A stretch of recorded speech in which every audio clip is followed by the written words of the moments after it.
Interviewing Gene Rosselot, a lifetime resident here of Union Township, now known as Westchester Township. We hope that he will be able to give us a little bit of the history of the community. We're sort of interested in where you went to school and also where did you shop and so forth, and the early days of your life. Well, I was born here in 1918 in this house that my wife and I have lived in for 50-some years, really upstairs. But I went to school at Union, well, it's Union Elementary now. Went all 12 years there. There was elementary and high school there. I graduated there in 1936. And my memories of Westchester at that time are still somewhat fresh. Of course, the stores there, the hardware store and the grocery, the barber shop. I can remember if I wanted to get a haircut, I'd walk down to Jack Schick's barber shop, which is in the lower part of Westchester there. And then he moved up into middle part of Westchester, and haircuts were only a quarter those days. So, and Jack always said that was during the Depression, that his business was better during the Depression because people were looking to save money on two-bit haircuts. So, like I say, then I'd just walk on home here. And the other day I was over in the cemetery, and I remembered one thing that my mother had told me. Years ago, there was a drive-in along the firehouse there, on this side of the firehouse, back to the cemetery. I don't know whether you remember that, Marce, or not. And as long as I can remember, it had been closed up, and they had a big entrance there, big cast iron thing up over the top, and I don't remember any gates on it, but it was closed, I think, for a good many years. When they took it down, I don't remember, but I had a brother that died about a year before I was born. I remember my mother saying that she used to, when I was real small, push me up the road there, which would have been difficult, I would have thought, because the road was gravel those days, and go into the cemetery that way. But like I say, when that was taken out, I just don't remember. In those days, where did your parents go for food or clothing or general shopping? Yeah. Well, generally, there was a hardware store up here in Chester, Bristol's Hardware. We went up there some, and then Mr. Peel had a blacksmith shop back on the alley there. He was, I don't remember ever taking any horses up there to get shod because we only worked them here on the farm. But Dad have things that you didn't have welders on the farm those days, and or torches or anything, and he takes stuff up there, Mr. Peel, to make. One interesting thing about him, I've seen a picture over in the museum there, the Soldiers and Sailors Museum in Hamilton, that I believe, let's see, that was probably his father, was General Grant's, U.S. Grant, his personal farrier. That is, he took care of Grant's horses, I suppose maybe some others around, and showed a picture of him with Grant and I don't know, a couple other fellows there. So that was a little came down from the Civil War. Now whether that man lived here in Union Township, he may have, yeah. But my mother did most of her shopping in Hamilton County and Sharon and Reading. That's clothes and there really were no clothing stores here those days. And like I say, so most of our shopping was down the road, as we called it. In those days, how did people keep in contact with their friends? Or what was it? How did they? Well, you had party telephones years ago, about 10 or 12 people on a line, so the line's busy. We were on a party telephone when we were first married there in the late 40s and early 50s, I think. And never had too much trouble outside of a couple of women. And they told my wife once, she would try to get the telephone. They told her, get off the line. She didn't like that very well. Of course, there was more visiting in those days. I think you neighbored a good bit, and now you don't even. If you see your neighbors once a year, you're lucky. But those days, I mean, you thrashed and filled silo and helped each other that way. That is, the farmers did, yes. What's your recollection of years ago as far as the weather? Any major snowstorms or anything that you? Well, the winter my folks moved down here, 1917, fall of 1917 and 1918, that was the worst winter, I guess, in maybe history, and until, what was it, 76, 78, 77. I remember my father always talking about that, such a bad winter. Of course, he passed away a couple years before the 77 one. But he said this road wasn't passable, and he was milking a bunch of cows in, and he had a little team of mules, and he put the milk cans on a sled and had to go clear up to Westchester, the station, on Station Road there, to put it on a train to haul it in Cincinnati. And he said there was just one set of tracks, so of course there wasn't much traffic. I don't know what you did if you met somebody. But I believe he said that this big cut up here on the railroad, they shoveled that out. Of course, the railroads didn't have any snow equipment in this area, not like in the West, you know. And he said they shoveled that big cut out up there so the trains could get through. And, of course, we had the hot and dry weather in 30, 34, 36. Around here, that was a lot worse than this drought this summer, as far as I'm concerned. There just wasn't anything. You got a first cutting of hay, and there was no hybrid corn then. And if you didn't have a silo, why, you were just about out of luck for feed livestock. That was, I think, much worse than this one. Yeah. Back in your young days, who was probably some of the most respected people here as far as politics or social leaders or school personnel as far as outside the faculty?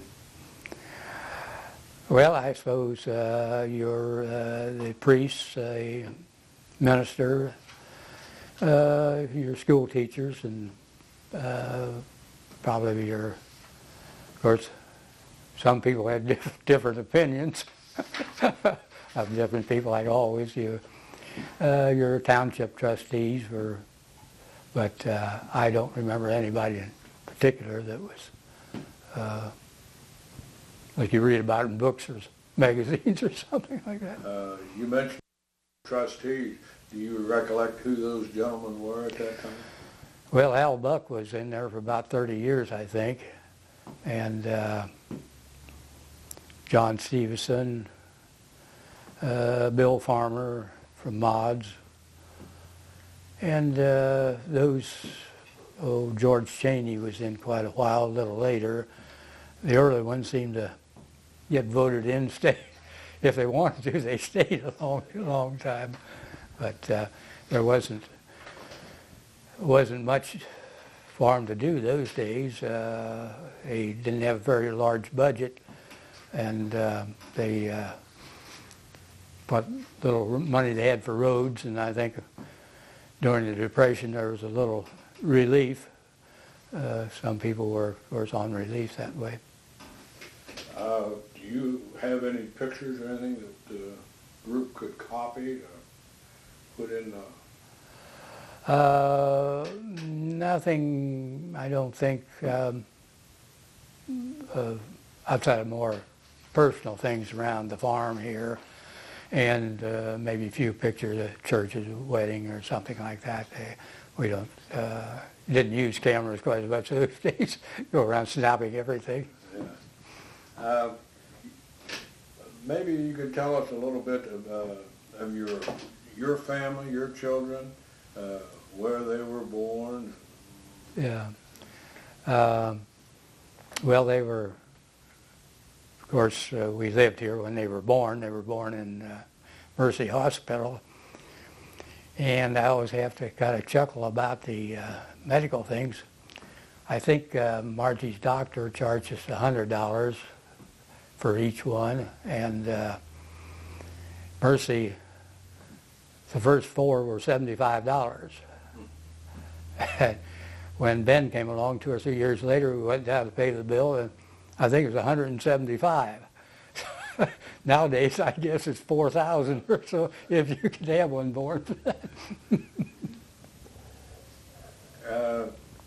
You give us a little idea of maybe how you earned your first dollar or with business. I know your father was here.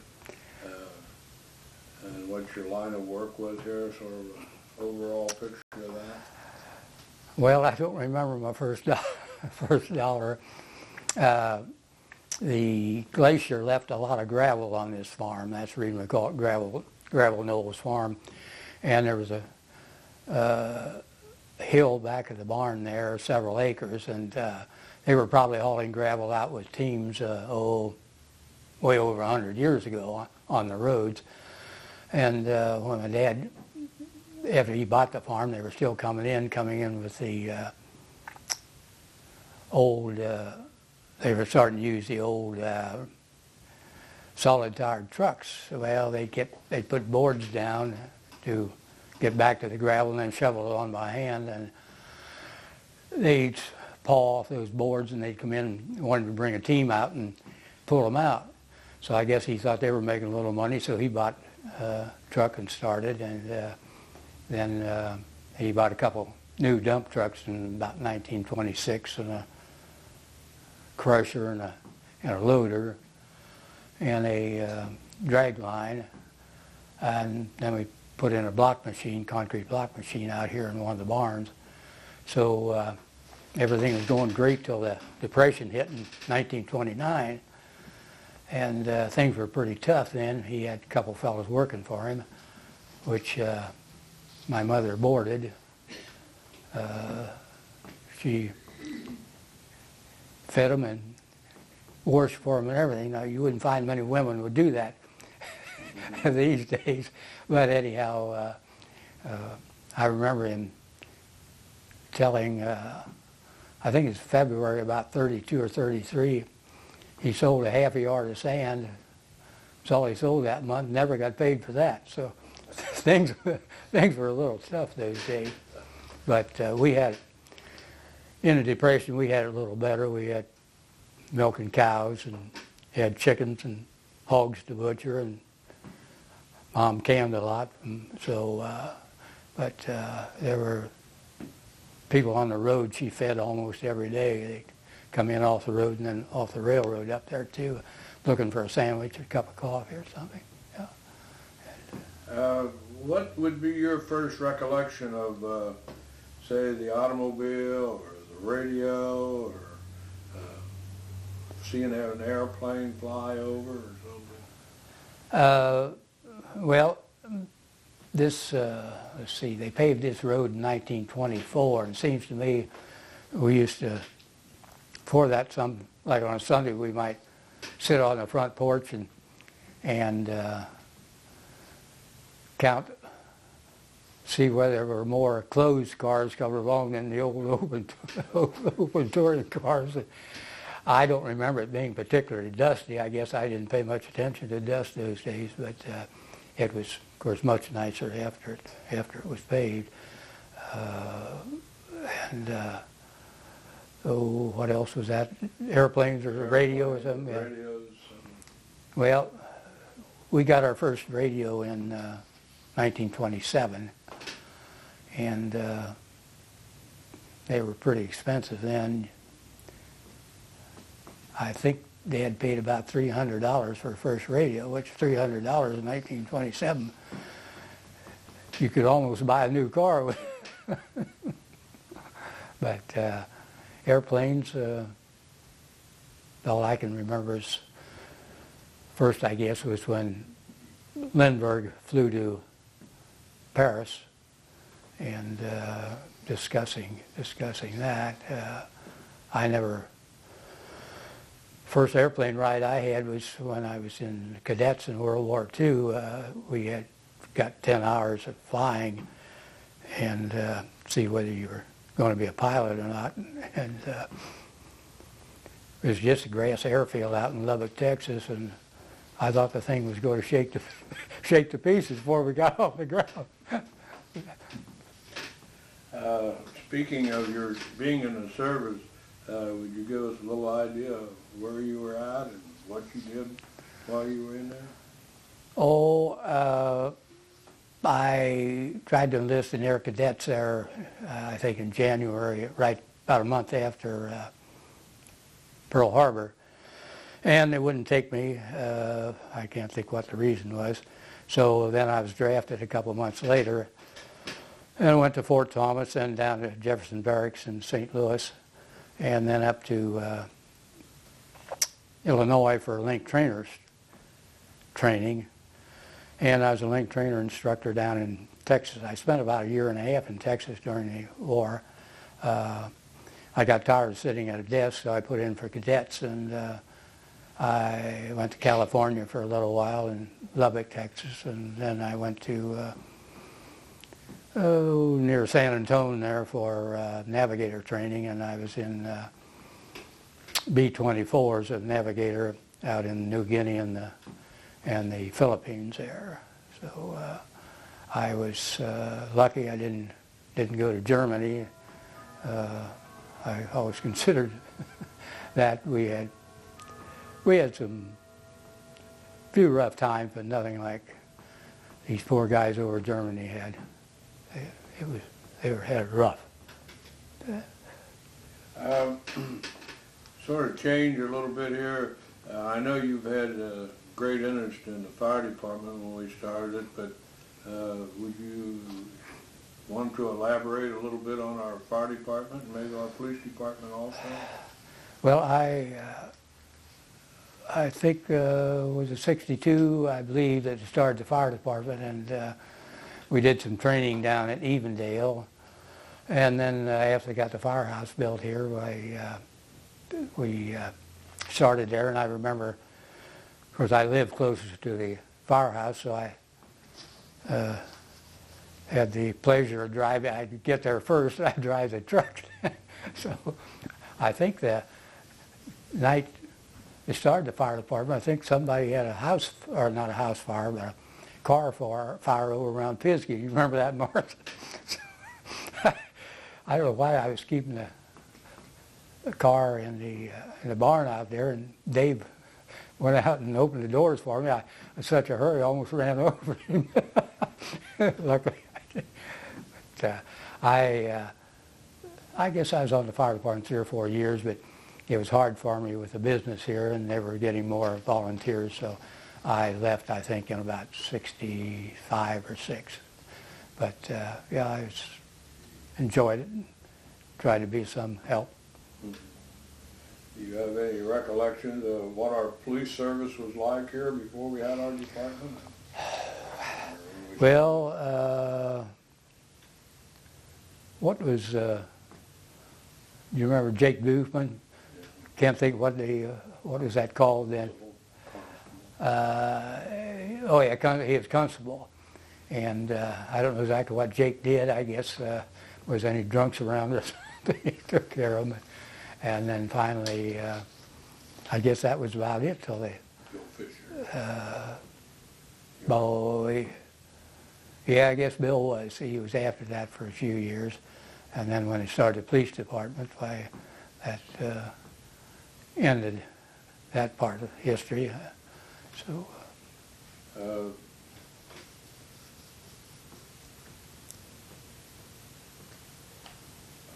Is there any other volunteer work that you have helped with, or anything over the years? Oh, I never was. I was always pretty busy here, and I did work for the church.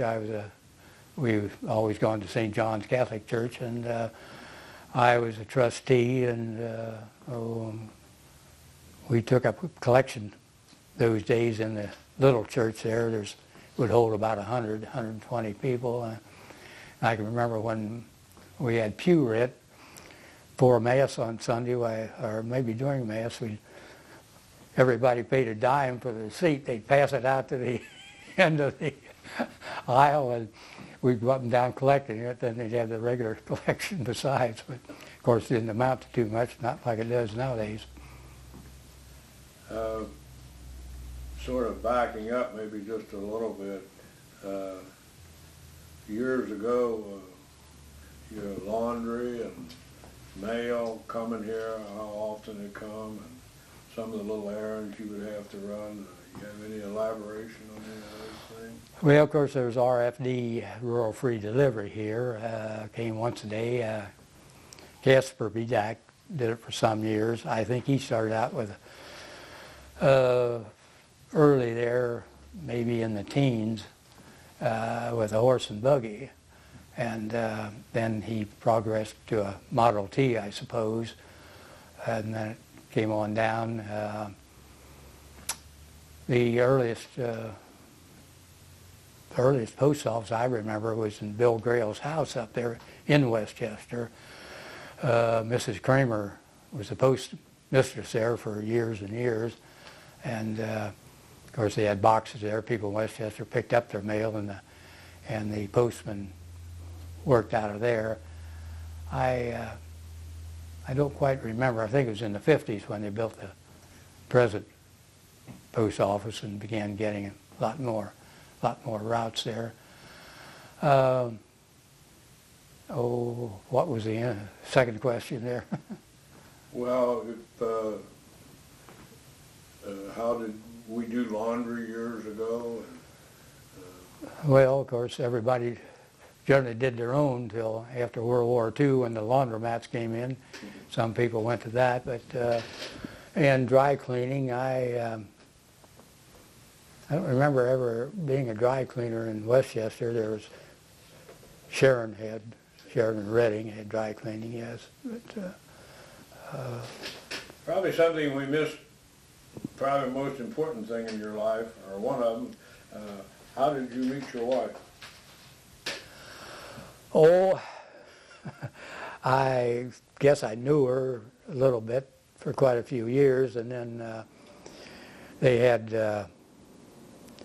on a county level, of course there's mostly farms in the county then, and they had what they called a rural youth. That was over high school age, single people, and they would meet around about once a month, either in Hamilton or around some town in different things, and I guess I met her that way.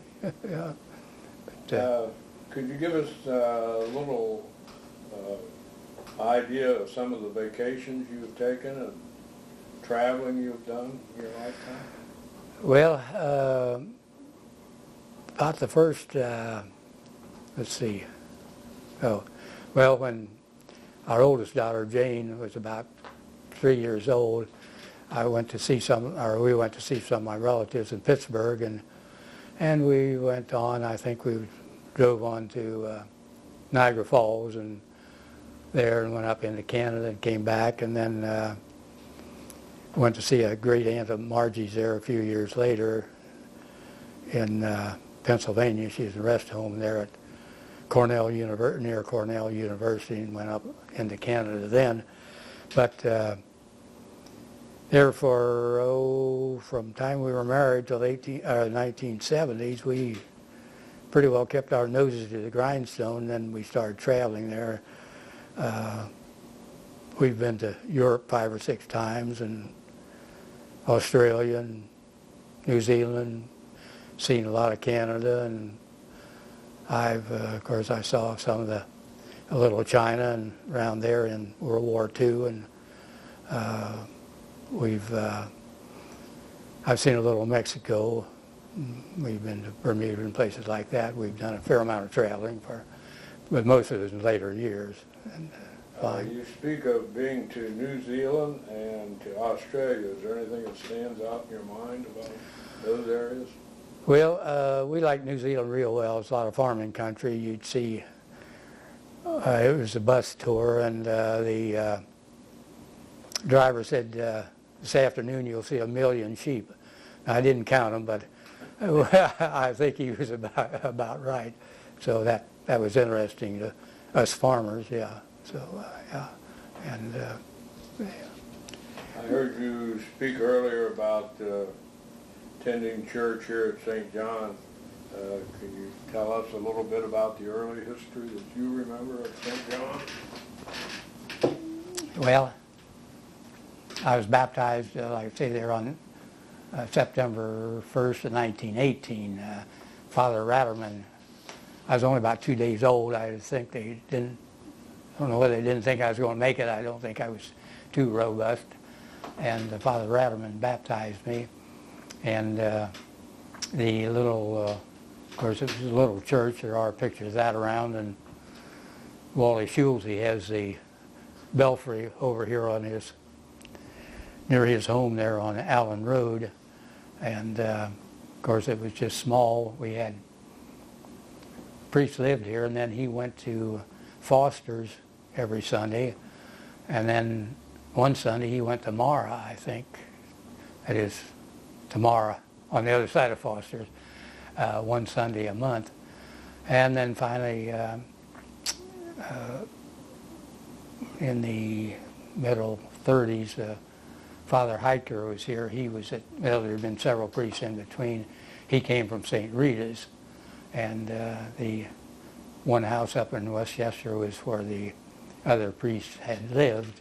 So, of course, the congregation kept getting larger. It got into the 50s there. They started building over around Pisgah, and then about 1958, or no, it was before that, middle 50s, they bought the Scripps property, and finally built the church there in 1960, and then, of course, the present church a couple of years ago. In the early history of the church, as you were growing up, do you remember of any church picnics or anything that stood out in your mind? Gatherings that the people had at church? Well, they started in, I think, about 48. They had a church festival. The first one was down at St. Michael's in Sharon. Then we went up on the Swordsville Road there, right off of Cincinnati Dayton, and had them there in a big tent. And storm came through one afternoon about 4:30, which that was about the only memorable thing on that one. And of course, later after they built the shelter house here, we had them there. Yes. Out of all the priests and different people that have helped here at the church, is there any one or two so that stand out in your mind, memories? Oh, several of them did. Of course, Father Meade that just left here, we always thought he was a wonderful person. And what was the priest when we built the church here back 1960? Basically. Oh yeah, Father Jakely. He was quite a likable character, and he's still living up in Coldwater, I believe. I never read of his death anyhow. And most of the priests we had here, I probably remember about 20 priests here. Some stayed at one time there. We had different priests several, maybe a couple times a year, but always liked them real well. Of course, the early priests there, as I look back now, they had pretty easy compared to what a priest does nowadays with these big parishes and everything. It was they had it a little easier, yeah. Over the years, can you remember of anything that you felt you had to really pray hard for, or harder than anything other things? Well, sometimes I pray for something not very consequential. I've said a lot of Hail Marys, of course. I prayed more than once in those old B-24s to get them off the ground. Luckily, I didn't have to get them off the ground and get them back down. But I said more than one Hail Mary in those things. As far as your school and church and everything, do you ever recall anything that, as far as a play or a performance that you were involved in or remember seeing that stands out in your mind? Well, of course, we had class plays every day. That is going back years into the 20s and, well, in the 30s anyhow, 30s and probably in the 40s. Each class, juniors had a play, I think, and the seniors had a play, and then, of course, graduation. And those days there was what they called Farmers Institute, although it hadn't went under another name here. It, I think, lasted a couple of days. They had various speakers on different topics, and they had different farm things. They had egg shows and I think vegetable shows and ear corn and things like that. They were rather interesting because back those days you didn't get, or at least we didn't get too far from home. You didn't do much traveling. The roads weren't that good, and you did most of your entertainment and everything was, there was I can remember back in about 1929 when they built this, not a trestle going from the county line here into the Sharon Yards. They got the dirt over there on Dimmick Road, back where that pond is now, and they worked 7 days a week. They had a big drag line in there, and that was kind of a favorite entertainment on Sunday. Watch that fellow load railroad cars.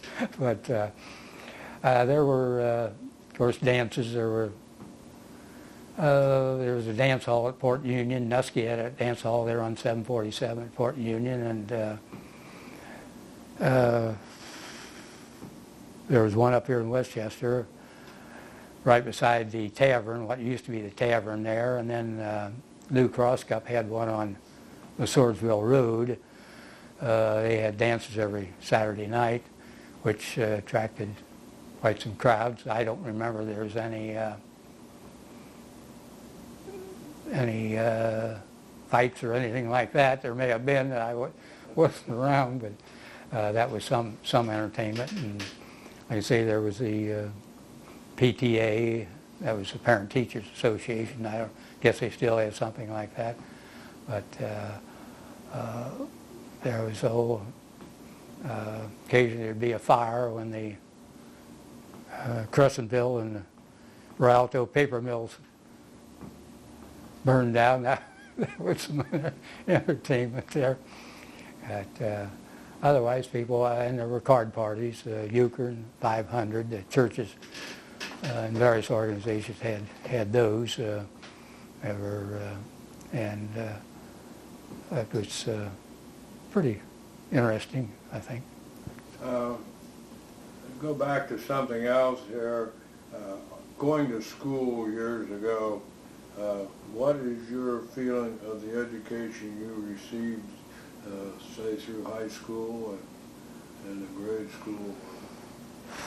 Well, of course, I didn't particularly have anything to judge it against. I thought I got a good education for the times anyhow. Of course, there were no computers or anything like that. We did a little more reading and writing and arithmetic. Of course, we had chemistry and physics and 3 or 4 years of math if you wanted them. I don't think I would have had any trouble getting into any college. I wasn't interested in college. I didn't want to be a lawyer or a doctor. I liked farming, and I had my grandmother, Dad's mother, lived in Pittsburgh, and he had a sister there, and they were what they called them in those days of back in the 20s and 30s, great fans of Notre Dame football. They were what they call them, sidewalk fans or something like that, and I think they would have helped me go to Notre Dame because, Lord, you could go there for $600 or $700 a year then, but I wasn't interested in that, and so as I look back, I didn't have too bad an experience in the Army, and it was about 4 years, so I think of course I didn't learn any career or anything, but I think it was about as good as a college education. You met people from all over the country and all types and all of that, and traveled a good bit, and I think that as I look back on it, I don't know about your experience, Morris, whether you got a college education out of it. But then I didn't bother with the GI Bill either, anything. I think luckily all I've ever gotten was Ohio. A few years after the war, they paid a $300 bonus for any veteran, and that's, like I say, I've been lucky. I've never had to go to VA hospital or anything like that. So. We've covered a lot of information and questions here this morning. Is there anything that we have missed that would, as far as the history of this community, stands out in your mind that you would like to let us know about? Well, I think it was always a good community. Most of the people were fairly well educated, and of course there's a lot of differences of opinion, but people worked together. There was the Grange, that was a farm organization, and Farm Bureau. They tried to do different things, and it was pretty well community organized.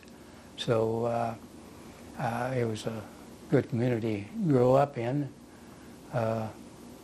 Maybe just because I'm old and crotchety, but I preferred it then to what we have now. Luckily, right where we sit here on the farm, and this area isn't too crowded yet.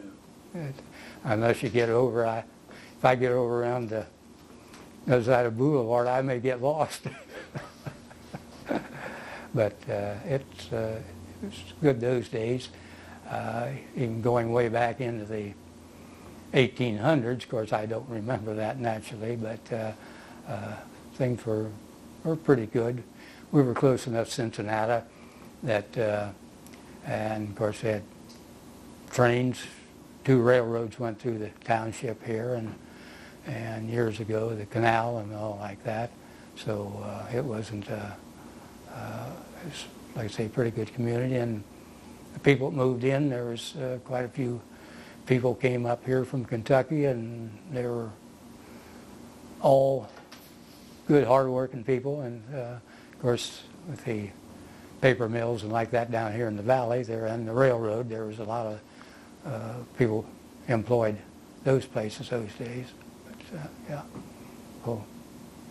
Well, we'd like to thank you for your interview this morning, and I'm sure you left a lot of information and facts here for the people to review and enjoy. Yeah, well, there were other things should have brought up, I guess, but didn't get around to. I could go on for hours.